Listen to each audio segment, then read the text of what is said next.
नाही, आमचा स्पष्ट आरोप आहे की ज्यावेळेस आम्ही इथं या बूथमध्ये बघायला आलो का ज्या मशिनरी वगैरे आलेत अधिकारी आले त्यावेळेस तर यातला जो साऊथ इंडियन जो कॉलेज आमचा बूथ आहे त्याच्यात 7, 8, 9, 10, 11, 12 असे 6 बूथ आहेत।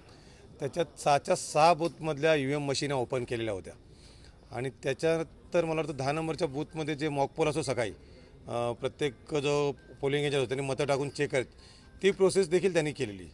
आम्हाला जेवढं माहिती किंवा नॉलेज आहे त्यानुसार जोपर्यंत आपला जो पोलिंग एजंट नसतो उमेदवाराचा प्रतिनिधी किंवा उमेदवार नसेल तोपर्यंत ही प्रोसेस करता येत नाही, परंतु अधिकाऱ्यांनी प्रोसेस केलेली आणि आमचं पूर्णपणे मत आहे का त्यांनी EVMमध्ये छेडछाड करण्याचा प्रयत्न केलेला आहे। कारण आणि तो पण भारतीय जनता पार्टीवर आमचा आरोप आहे। कारण त्यांनी काय केलं, ज्यावेळेस आम्ही तिथे गेलो त्यावेळेस जो माझ्या विरोधात जो भारतीय जनता पार्टीचा उमेदवार आहे त्याचा भाऊ त्या रूममध्ये होता आणि जसं आम्ही आलो तसा काही क्षणात तो निघून गेला तर तो परत इथे आलाच नाही। त्यामुळे आमचा स्पष्ट आरोप आहे त्यांच्यावर का भारतीय जनता पार्टी हा अंबरनाथ शहरामध्ये रडीचा डाव खेळते। त्यांचा नगराध्यक्ष तर निवडून येत नाही, त्यांचे नगरसेवक देखील 2 अंकी आकडा देखील गाठू शकत नाही।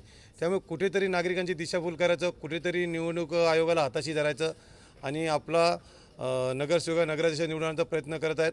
त्यामुळे मी निवडणूक आयोगाला पुन्हा एकदा विनंती करतो का इथे जी परिस्थिती झालेली आहे त्या इथली जे मशिनी आहेत EVM मशीन त्या चेंज झाल्या पाहिजेत आणि ज्या अधिकाऱ्यांनी हे कृत्य केले त्या अधिकाऱ्यांची बदली होऊन त्या अधिकाऱ्यांनी सस्पेंड देखील झाले असं आम्ही निवेदन निवडणूक आयोगाला देणार आहोत।